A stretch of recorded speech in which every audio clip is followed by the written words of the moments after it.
Gagala pa daw siya guys. Ayan. Lakad-lakad pa kami dito. Dito naman kami guys papunta. Narinig naman ng aso.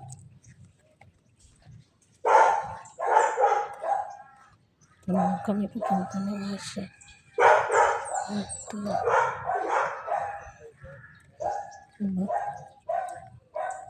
May uwak ako naririnig. Kayo ba guys, may naririnig din ba kayong uwak? Naririnig akong uwak eh. Dali.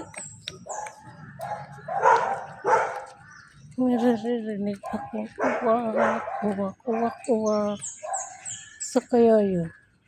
So, siguro hindi na yung ganda ng puno na yan. Ito kami galing. Ayan si Masha. Halika na. Halika na.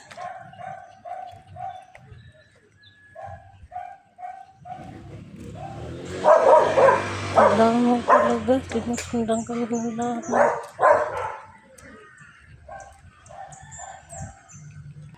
Guys, hindi nga ako nagsasalita dito kaya linagyan natin voice over. Tamang lumakad nga kami ng vlogger girl nyo dito sa village namin. Wala naman kami bang pupuntahan dito sa village namin. Magi nga dyan na dumaan sa amin ng vlogger girl. Kaya sabi ko sa kanya, bilisan niya na para makarating na kami sa bahay. Alang to ay naglakad-lakad na nga kami ni vlogger girl nyo dito sa village namin. Malapit na kami sa bahay. Nagtamang video-video nga ako dito sa abandonadong bahay. Yan guys, mag-vlog ba ng gabi kaya lang natatakot man ako mag-isa.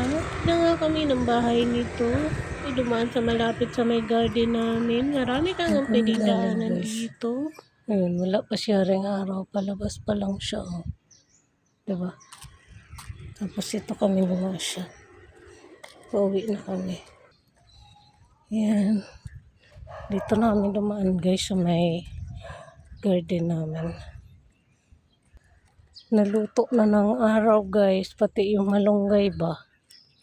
Hindi na maayos magdahon. Yun. Kasi yung mga pusa. Pinapakain ko yan dyan.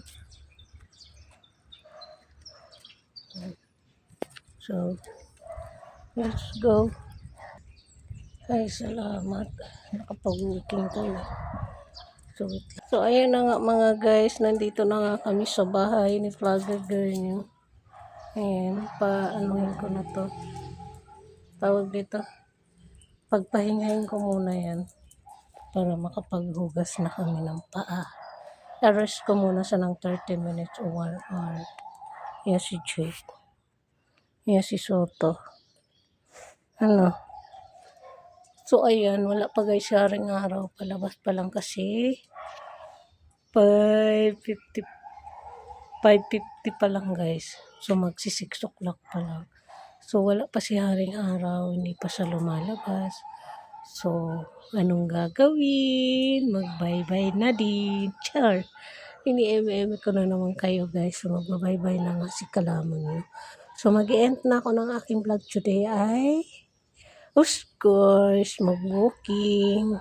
Wala naman kaming kaganapan ni vlogger girl nyo kundi mag-walking. So, yun na nga guys. Magpapasalamat nga ako sa inyong lahat. Maraming salamat po sa pag-subscribe, sa pag-like, pag-share ng aming mga vlog ni vlogger girl nyo kahit dito lang kami sa village namin, paulit-ulit dito. So, thank you pa rin guys sa panonood nyo sa amin. Thank you so much. Good morning. Ingat kayo palagi sa inyong pupuntahan. Thank you all. God bless and bye. Yun lang guys. Thanks for watching. See you sa next vlog mga kalaman at kapatay. Good morning everybody. See you. Bye.